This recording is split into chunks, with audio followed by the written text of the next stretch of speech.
Going to start the Hi. recording here. Welcome. Welcome, Hi. Michelle. It's so good to see you tonight. I know. Thank you so much for inviting me. I'm so excited. And our audience, you are joining us now on Conversations from the Arena. My guest tonight is Michelle Geoffrey. She is the Director of Life Group Ministries at Celebration Church in Metairie, Louisiana, but it's actually a multi-site church, 10 campuses, Mhm. 9 of which are located in Greater New Orleans and 1 in Costa Rica. That is my Yes. home church. And tonight we're going to be talking about an important matter that stretches beyond nonprofits and churches. So listen up. The title is Creating Community, Mhm. Connection, and Belonging at Work and Why It Matters. Now, you may be thinking, what does a pastor or a leader of a nonprofit have to offer for-profit organizations? Mhm. And I'm going to start setting the stage for why Michelle can bring a lot of value to your business, your for-profit business, by asking Michelle 3 questions. First of all, Michelle, how many leaders do you manage in a given week? So how many, and we're going to go ahead and throw in our terminology, life group leaders. How many leaders do you have that you are responsible for, approximately? So, church-wide, we have 310 life groups. So I work with all of those pastors that have, and then I have personally 24 groups that I work with those leaders, talking to them and coaching them and leading them on a regular basis. Okay, so we're going to start with that big number. And I want to ask you this question. How often do these leaders have to show up for you? On a weekly basis. I mean, they have to lead their life group every week. Every week. And then they also Yeah. have monthly meetings. They have Right. emails that they Meeting. need to check and responsibilities for taking care of people in the Right. group. So this is a small group community. For those that Right. may not be familiar with the term life group, our multi-site church has thousands of people. And so Right. the way we care for those people is through these breaking down of life groups. But Right. the reason this is so important and why it applies to for-profit businesses is this. Michelle, how much do you pay those 300 plus people for serving?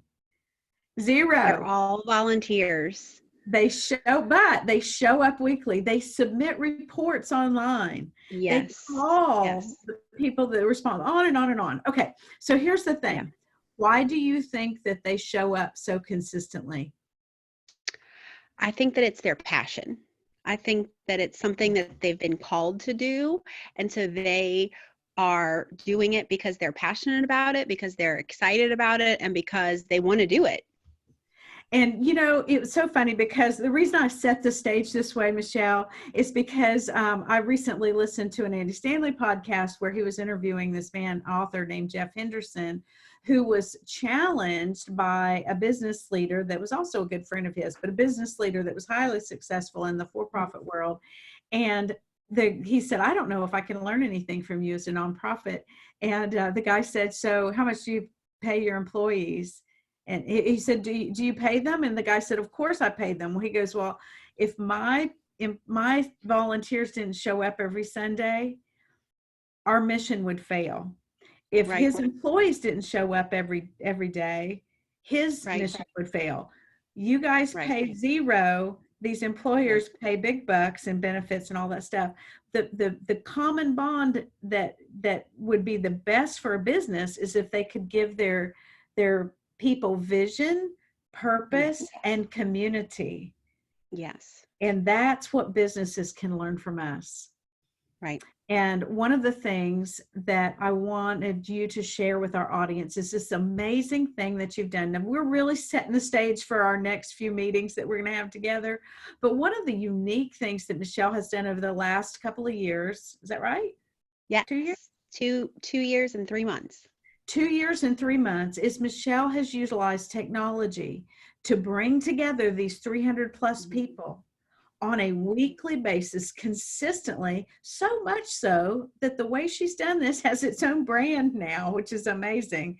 And that caught my eye as a marketer. So I brought Michelle on because I think she's doing something amazing that is creating community, creating helping leaders to deal with loneliness and giving them a sense of belonging. And she's using technology to do it. All right, I said a lot to set the stage for this, but I'm going to really turn it over to you now. I want you to share with our audience, what is 10 on Tuesday?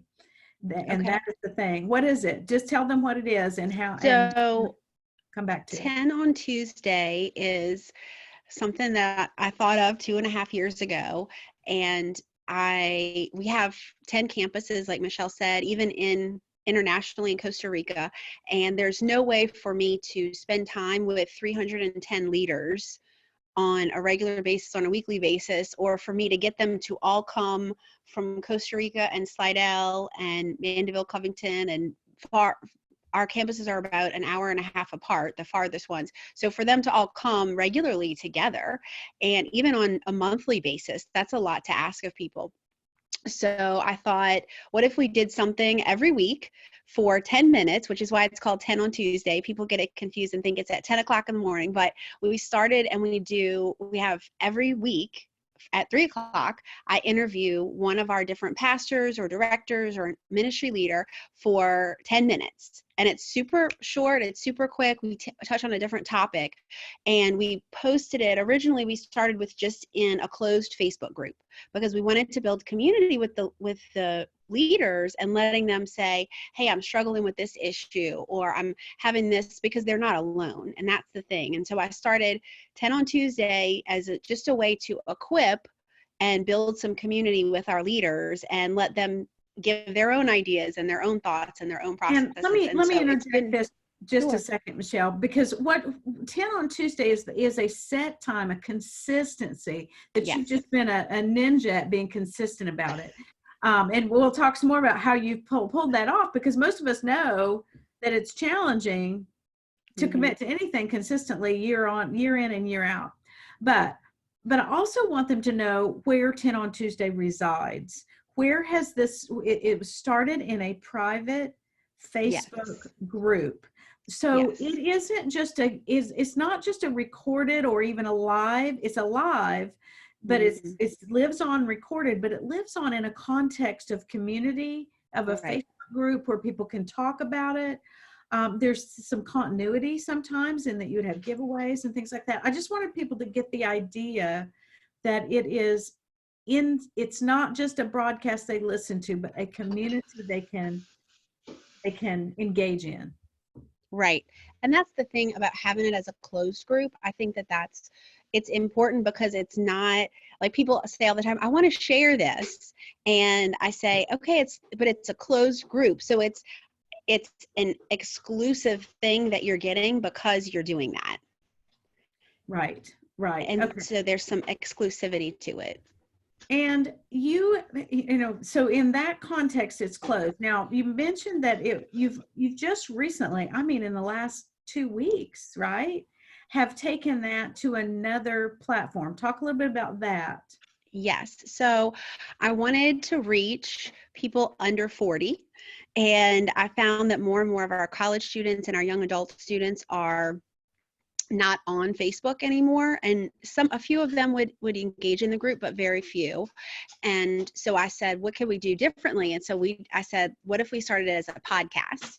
And so we're taking the 10 on Tuesday and then pulling the audio out and posting it as a podcast on Google Podcasts, iTunes, Spotify, and all those sorts of things.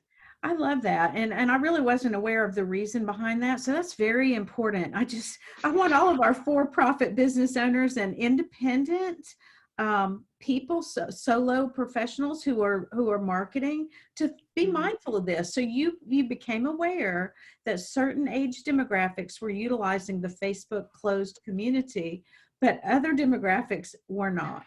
So you had to take action and move things to multiple channels. Right.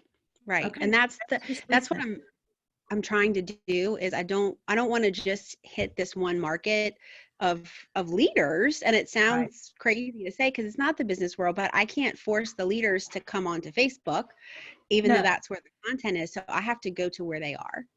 I love that. And we all have to go to where our audience is, whether it's our teams, people who are trying to build community within their organizations are listening to this as well. And will need to be thinking, just because I pick a platform and I want it to be simple to deliver doesn't mean that it's going to be utilized even by employees. Now, Right. it's very important to be, aware of those different demographics. So, I think what we're going to have to do, we've done it, we covered a lot, but what I wanted to just set the stage for next week in that we can use digital to create community, to reach our audiences, and to build, equip people for sure, but also build a sense of belonging. Is there any, we're going to keep going deeper on this, but before we wrap up for tonight, Michelle, is there any advice that you have for others who want to use digital to cultivate community among the people they lead? Start. I It love sounds that. it sounds so crazy, but the Facebook group that we're utilizing specifically for our leaders, I had sitting completely dormant for a year. And it just was sitting there, and finally someone said something to me about, hey, you really need to this was what was said at a conference I was at. If you're not utilizing social media to reach your leaders, you're failing. I And remember that conversation, you sharing that with me. that was So say a that one more punch in the time. If you if are you not, are not utilizing social media to reach your leaders, you are failing. wow. And I said, oh, I don't want to be a failure. That is a big thing in my life. I don't want to fail. And so I had this Facebook group that I started but did zero with. And so to me, it's like just start. Pick something, whether it's once a month or once a week or whatever it is, but pick something and just start somewhere. I just love that because, we can't, in this rapidly changing environment that we all live in, wait till it's all perfect. And we can't even wait till it's even known as the way to do something. You had to be the forger of the path of using Right. this kind of media to reach your people. So we're going to talk some more about what that role is now in your organization, how powerful that has become as a tool within your organization. And so you guys join us back next week, Monday, 8 p.m. for more Conversations in the Arena with Michelle Geoffrey, who is creating community, connection, and belonging within her organization. And you can too. If you want to learn more about Michelle and her work, you can catch that 10 on Tuesday podcast now publicly on both Google, iTunes, Spotify, wherever. Okay, 10 on Tuesday is what you're going to search for. The number 10 on Tuesday. Yes. Okay. Yes. And if you would like to learn more about my work, I invite you to visit michellecullison.com. You can catch all the former conversations from the arena that we've had over the last 4 months and also learn about other work that I'm involved in. Thank you so much for joining us tonight, and we look forward to seeing you again next week, next Monday at 8 p.m. Michelle, thanks so much for being my guest. Good night.